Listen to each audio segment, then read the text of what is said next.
Riba prevenção, nós tomamos diferente ação.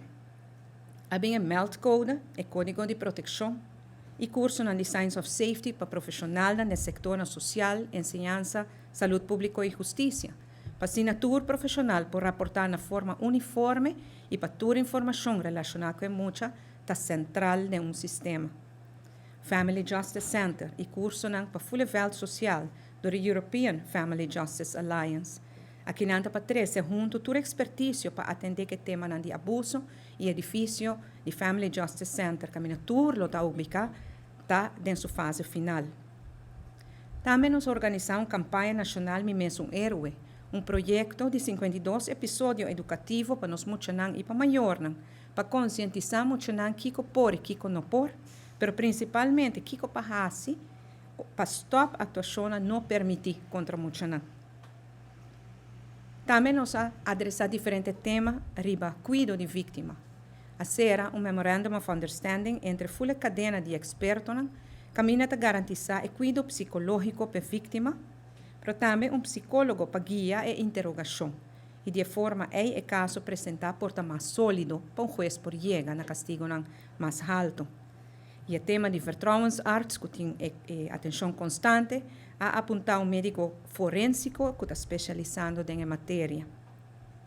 O terreno de investigação para por acelerar a investigação e para de qualidade mais alta a tomar o seguinte passo. Para o que trata de interrogação, o que chama estudio verhoor, a certificar zeiden rechercheurs e psicólogos para estudio verhoor de menor de idade. A busca tour material novo para inrichting de estudio verhoor ruimte. Ministério Público também ha com guia novo para manejar casos de agressão sexual.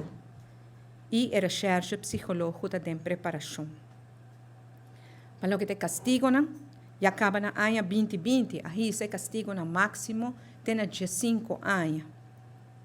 Delito sexual não está caducar, é também um tema muito importante.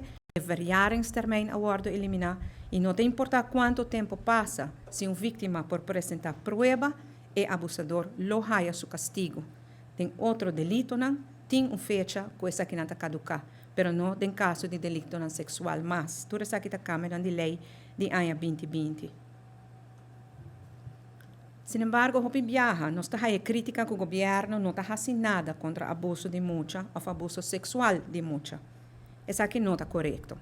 Nos governos tomam tudo passo aqui acaba, mas não avisa para prevenir o abuso com conscientização, para o abuso toma lugar, para cuidar da vítima e de sua família, para mientras que a investigação está andando para mais ligeiro, mais melhor, para o caso está mais sólido, e para assim, nos o caso chega diante do juez, que o juez pode chegar a dar um castigo mais alto também. E nos governos seguem trabalhando junto com o profissional para brincar o abuso aqui. Sin embargo, tem problema muito sério que frustra praticamente todo o esforço do governo e do profissional. Está conhecido que 99% de abusadores sexuais de mucha é abusador aqui está familiar ou conhecido da família. Pessoa que chega na família, que mucha está confia. Amigo, uma amiga de mama afetada, pareja nova de mama afetada, vizinha, abuelo, abuela, amigo ou amiga de abuelo, abuela, tanta e homo, solamente em 1% de casos está uma pessoa totalmente desconhecida. Pois 99 de cada 100 abusadores sexuais de mucha, a pessoa que maior está confia que cuida de ajuda, que maior está confia para quedar cerca de ajuda. E você compreender que para nós combater a crueldade enorme aqui contra o mucha, está nos tur ser assim. Nós por começar a evitar 99% de casos aqui, dori pone mais tino. Dori wak miho que quem nos talaga nos yuna. E principalmente dori reconhecer o sinal de nos mucha ou de suna que ta wak para mucha. Nos mester e cooperação e compromisso aqui de tur adulto, maior e outro adulto na família. Porque o governo não pode decidir que quem maior talaga é mucha. Sabe que uma decisão de adulto não, den a vida de mucha. E o governo não tem tampouco or maior não laga e mucha den man de conhecido e talvez que hace daño com ele. E pensei também nos decretar a luna de abril como luna contra abuso de mucha. Para sobre nota algo que o governo por fazer isso, e nota algo que o parlamento por fazer isso, e nota algo que o profissional não por fazer isso. É algo que nós todos temos que comprometer-nos mesmos para fazer.